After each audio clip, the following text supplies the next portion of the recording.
啦，我哋睇下今日5+0點解喺 HSI 恒指咁好用啦。當你見到呢支係5嘅時候，我哋首先就要睇到啦。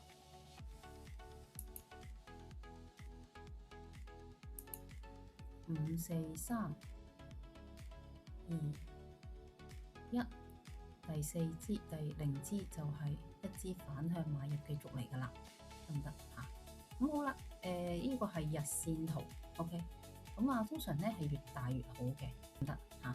咁啊，呢啲咧就係我哋睇到嘅5+0嘅作用啦。其實咧就越大嘅time frame咪越好嘅，但係我哋睇下5分鐘啦。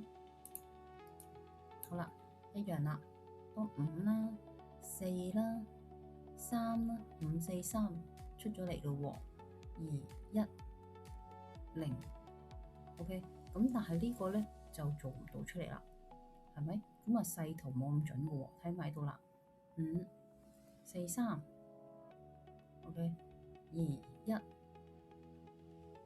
0，咁啊反向足啦，得唔得？反向足啦 ，OK， 呢個啦，5、4、3、2、1、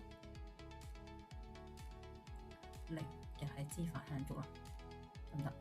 反向足啦。咁啊，其實咧會喺日線圖會比較容易睇啲，所以點解我哋睇到嗰日點解我哋話5+0嘅威力就係咁啦。